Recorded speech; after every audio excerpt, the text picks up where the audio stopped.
Certo, vamos lá, galera. Bom dia. Vídeo gravando pela manhã. Estamos no dia 23, mas nós estamos no dia 21 do nosso devocional, Uma Vida com Propósito. Gente, dia 21 dias já gravando. Ontem eu não consegui gravar porque eu passei o dia rodando, mas eu postei um vídeo agora há pouco, um pouquinho de ontem, né, o finalzinho de ontem. E vamos ao nosso devocional.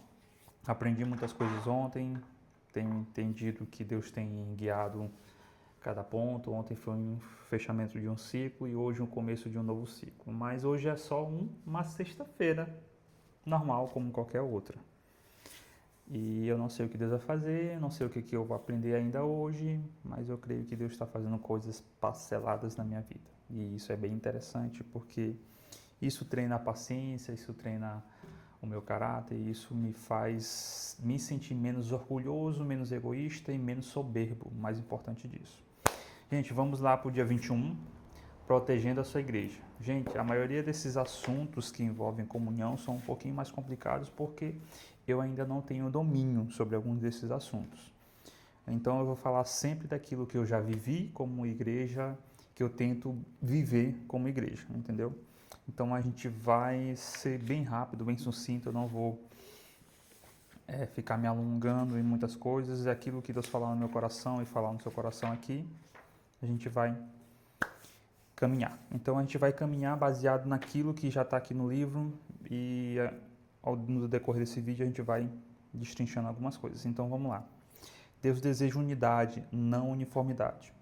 O conflito é normalmente o sinal que o foco foi desviado para questões menos importantes. A divisão sempre acontece quando a gente dá atenção para assuntos diferentes ou assuntos controvertidos. E aqui, durante esse capítulo, ele vai dar algumas formas de como a gente proteger essa unidade da igreja. E a gente vai falando sobre esses assuntos. Você deve amar apaixonadamente sua igreja, apesar das imperfeições que ela tem. Ansiar pelo ideal enquanto critica o real é evidência de imaturidade. Em contrapartida, conformar-se com o real sem lutar pelo ideal é complacência. A maturidade está em conviver com essa tensão. Gente, quando a gente entende bem aqui sobre igreja, né, falando sobre igreja, a gente sempre tem falado sobre o que a igreja deve ser. A igreja deve ser unida, estar em comunhão, deve os irmãos ajudar uns aos outros. E uma das coisas que talvez você não tenha pensado é que a igreja é um dos piores lugares na Terra para você estar. Nossa, Rogério, meu Deus, que heresia tu falou, meu Deus, misericórdia. Sim, mas é um dos melhores lugares na Terra para você estar também. Meio a meio. E é o único melhor lugar na Terra para você estar. Rogério, mas por que tu falou isso, cara? Tu é louco, tu já é doido, tu já começou a falar isso no teu vídeo. A galera já vai começar a colocar aqui nos comentários. Comenta aí, por favor. Porque é um lugar que você reúne todos os pecadores. E quando a gente fala pecadores, a gente está falando bonitinho. Até forma, não, Rogério, você é um pecador, essa pessoa é um pecador, aquela outra pessoa. Gente, se você analisar, a gente pega várias pessoas que tiveram um passado totalmente disfuncional, que vieram de situações complicadíssimas e coloca em um lugar cheio de outras pessoas também disfuncionais. E a gente pede para essas pessoas conviverem em amor, em união, comunhão e buscarem amar umas aos outros. Imagine eu contando meus pecados para você e você na mesma igreja que eu. Você não vai querer me amar. A primeira coisa que você vai querer é me excluir. Poxa, o Rogério já fez isso, aquilo outro, tal. Cara, eu não vou andar com esse cara não, esse cara não presta. Então, esse é um dos problemas que eu falo com relação hoje. Quando você entra na igreja, você esquece isso. Porque realmente você tem que esquecer, porque Deus esqueceu seus pecados. E isso tudo bem. Mas ao mesmo tempo que você deve esquecer isso, você também deve lembrar que cada pessoa que está naquela igreja ali é uma pessoa que um dia se tornou, que foi um pecador e hoje está se tornando uma pessoa livre, né? Está buscando a maturidade em Cristo. E a maturidade que nós buscamos em Cristo deve entender que cada pessoa que está na igreja ela tem um ponto negativo. Rogério, beleza. Entendi. Então, as pessoas que estão na igreja, elas são erradas, são imperfeitas e buscando a perfeição, que só tem uma resposta: Cristo.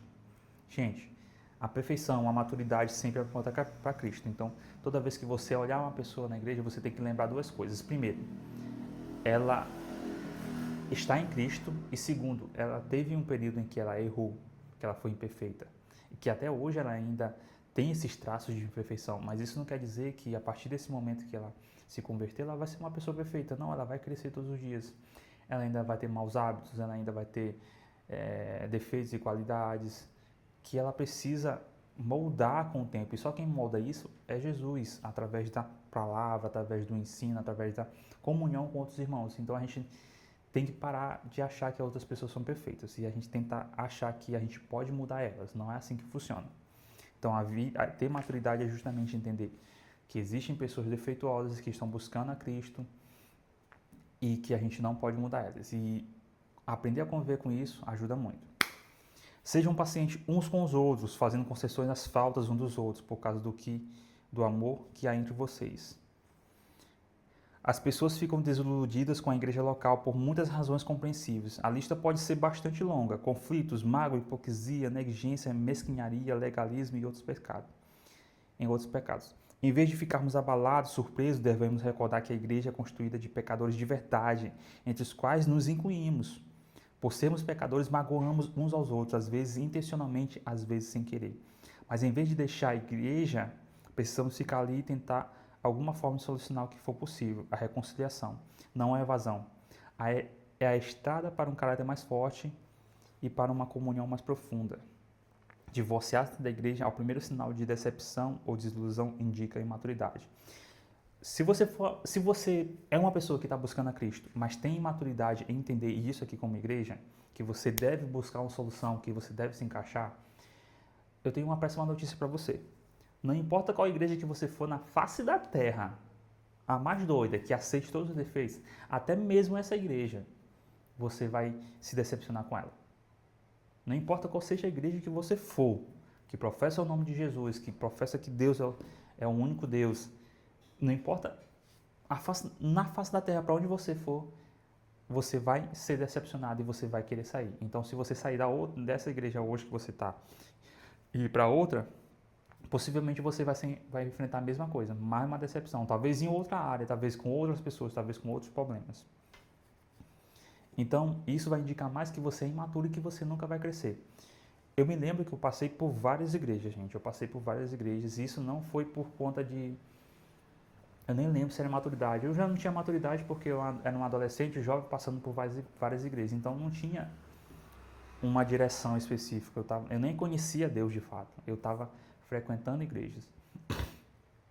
E quando eu encontrei a igreja hoje, que eu faço parte, a Paz, eu sentei e falei assim, cara, eu vou parar de ficar rodando de igreja em igreja. Essa daqui vai ser minha igreja.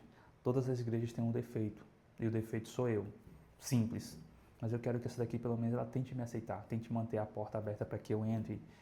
E tudo bem. E eu tentei ser aceito, tentei pertencer. E teve defeitos, teve problemas, teve pessoas que não aceitaram, teve pessoas que julgaram, teve pessoas que apontaram, teve pessoas que fofocaram. E tudo bem. Porque o mais importante não era eu achar o lugar em que todo mundo fosse perfeito para mim, mas eu estar num lugar onde eu pudesse chamar de casa e ser família junto com aquelas outras pessoas. Quanto mais cedo desistimos da ilusão de que a igreja deve ser perfeita para que a amemos, mais cedo deixaremos de fingir e admitiremos que somos todos imperfeitos e precisamos da graça divina. Esse é o único e verdadeiro início da verdadeira comunidade. Toda a igreja deve afixar uma placa, proibida a entrada de pessoas perfeitas. Eu lembro que o pastor uma vez, o pastor Lúcio, ele falou uma vez isso, ele falou assim que é proibida a entrada de pessoas perfeitas.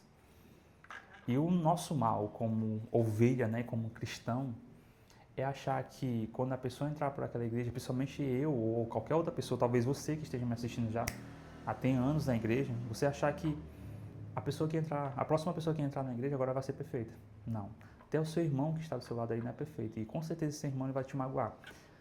Mas a gente precisa aprender uma coisa com Cristo. Ele fala para Pedro, acho que é Pedro que pergunta para ele, Senhor, quantas vezes eu devo perdoar meu irmão? E Jesus fala 70 vezes 7. Que a gente entende, todo mundo entende isso, não é?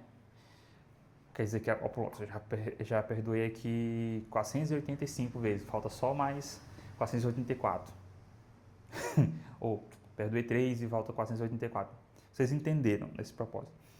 Então, tipo, não é uma listinha de quantidade de perdão que eu tenho que lidar com meu irmão. Depois de um tempo você vai entender que você vai ter que perdoar seu irmão independente disso. Você tem seu defeito e você é obrigado a conviver com seu irmão. Sim, você é obrigado a conviver com seu irmão. É obrigado a estar numa mesma mesa que ele. Às vezes, sim, você é obrigado a estar numa mesma mesa que ele. Mas uma das coisas que Deus fala é que é pra gente aprender a perdoar de verdade. E, gente, a gente vê quantos casos de perdão aí pelo mundo afora. E de pessoas que vão lá e abraçam seu opressor. A gente vê isso na internet. Então, assista um vídeo sobre essas coisas de perdão para você entender que o nível que nós vivemos como igreja é até mínimo perto do que a gente vê pelo mundo afora sobre perdão. E às vezes a gente tem que entender justamente isso. Eu não estou falando de perdão para que você que talvez esteja me assistindo por acaso, uma pessoa que eu magoei, venha, não, Rogério agora está falando de perdão para que eu perdoe ele. Não. Eu estou falando disso porque eu com certeza já ofendi você. Mas isso não quer dizer que outras pessoas não me ofenderam. E eu tive que ir lá e simplesmente pedir desculpa para essa pessoa. Rogério, mas tem que pedir perdão. Não. Eu entendi que eu tive minha parcela de culpa. Então, o perdão é justamente você ir pedir desculpa pela sua atitude e a pessoa tem a opção de perdoar você. Você abre a porta para que o perdão venha até você. Se a pessoa perdoar ou não, você fez a sua parte. Uma das coisas que eu entendo hoje no Evangelho é que o Evangelho tem existido duas coisas. Existe a sua parte e existe a parte de Deus. Faça a sua parte, Deus faz a dele. Deus sempre vai fazer a parte dele. Mas enquanto você não fizer a sua, você não vai liberar a outra parte que Deus precisa fazer. Existe um versículo, né, que eu não lembro referências, gente, eu sou péssimo de referências para lembrar, mas em que fala o seguinte: se aproxime-se de Deus e Ele se aproximará de vocês. O que eu imagino? Que você dá um passo em direção a Deus e Deus dá um passo em direção a você. Deus sempre está atraindo a gente, sempre está caçando a gente, mas quando a gente dá um passo em direção a Ele, aí Ele se aproxima. E é isso que eu acho interessante. Então, vai ter algumas instruções sobre aqui como a gente lidar como a gente proteger a igreja. Uma delas é prefira incentivar, criticar. Outra, recuse-se a dar ouvido a fofocas. Eu vou dar um pouquinho de atenção a essa daqui. Mas vamos lá, prefira incentivar, criticar. Às vezes a gente critica muito e às vezes a gente precisa incentivar algumas pessoas. Às vezes tem uma pessoa que está começando um negócio novo e a gente acha que vai dar certo, bota defeito, tem isso, aquilo, outro. Gente, se você não vai ajudar, sai fora. Se você vai incentivar, vá lá e incentive. Meu conselho para vocês: existem pessoas que já passaram para mim para criticar sobre com relação aos vídeos. Não, Rogério, mas isso aí talvez não dá certo, não faça sobre isso, porque isso, tal. Gente, incentive. Uma das coisas que eu digo, hoje é 23, eu já falei isso em outros vídeos. Hoje é 23 de janeiro, gente, 23 de janeiro do próximo ano, talvez eu esteja já monetizado com esse canal, eu nem sei se eu vou estar monetizado com esse canal no dia 23, mas talvez eu esteja monetizado com esse canal. E você seria a primeira pessoa que eu vou mostrar a minha conta. E a galera aqui no vídeo que me acompanha eu vou compartilhar isso. Eu vou chegar assim, ó, gente, isso aqui, ó, é meu canal. Ele monetizou no dia tal, tal. Então, por isso que eu estou criando esses vídeos, porque eu quero essa monetização. Eu quero que realmente isso gere uma receita para mim, com essa criação de conteúdo, porque isso é um plano que eu tenho para minha vida. Ou seja, gerar conteúdo e ser monetizado por esse tipo de conteúdo. E eu estou simplesmente indo. Então, em vez de você me criticar, me incentive. Curta aí, comente aí, envie para um amigo. Faça isso, que já é um incentivo maravilhoso. E vamos lá. Recuse-se a dar ouvido a fofocas. Quando alguém começa a falar mal de alguém para você, tenha coragem de dizer: por favor, pare, preciso saber disso não. Tô afim não. Você já falou diretamente com essa pessoa? Pessoas que trazem fofoca até você irão espalhar fofocas sobre você. Tais pessoas não são confiáveis. Se você dá ouvido à fofoca para Deus, você é um criador de casos. Criadores de casos dão ouvidos a outros criadores de casos. São esses que dividem a igreja pensando apenas em si mesmos. São egoístas sem nenhuma evidência do Espírito Santo. Gente, quando a fofoca vier até você, tome muito, mas muito cuidado. Tente não ouvir. Eu tenho um costume com relação a algumas situações, né? Se existe uma conversa que está acontecendo perto de mim, e eu fiz isso recentemente, e eu não sei que tipo de conversa é, eu tenho duas opções: ficar ali e ouvir tudo, ou eu achar uma forma de sair dali para ficar mais longe daquele assunto, para que eu não tenha ouvidos para ouvir aquele assunto. Então, uma das coisas que eu entendi é, enquanto eu puder fugir de uma fofoca, eu vou lá e fujo. Se eu não puder fugir, e eu não puder me meter no assunto, ou falar de Jesus no meio do assunto, que é uma ótima forma, fica a dica,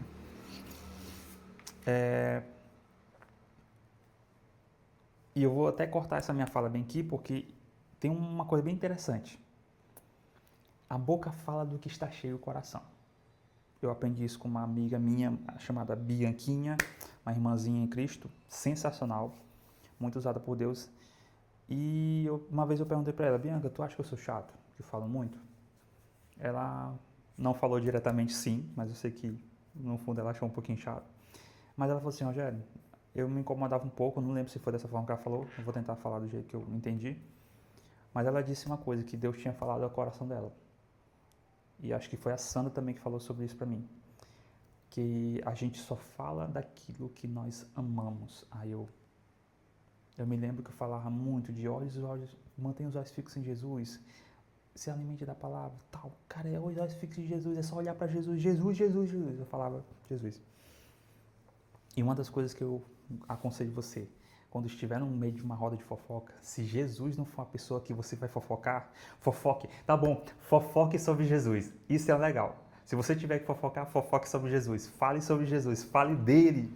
Fale sempre de Jesus, porque isso vai impedir você de criar problemas, criar casos até para a sua vida e para a vida de outras pessoas. Então, fofoque sobre Jesus. E vamos lá, aos próximos. Pratique os métodos de Deus para a solução de conflitos. Eu acho que é Mateus 18:15, eu não lembro. Se eu estiver errado, bote aqui nos comentários o versículo certo e a referência certa. Se um dos que dizem ser seu irmão na fé prejudicar você, converse com ele. Consertem a situação entre vocês.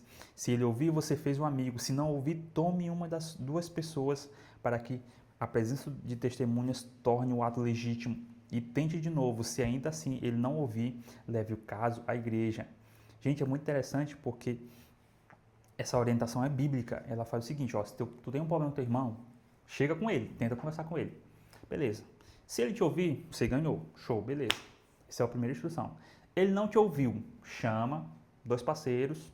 Cara, ó, o problema é esse, vamos sentar aqui. Cara, não dá. Não deu, o cara não ouviu. Aí tu vai chegar assim, pastor, já chamei testemunha tal, tal. O assunto agora é mais embaixo. Aí já é a igreja toda. Se eu não me engano, tem até uma solução no final disso assim. Cara, a igreja falou, o cara não ouviu, tira o cara da igreja. Esse acho que é um dos últimos casos. Gente, mas tem 3 processos aqui até chegar no quarto, que é excluir o cara. Tem oração, tem muito processo no meio do caminho.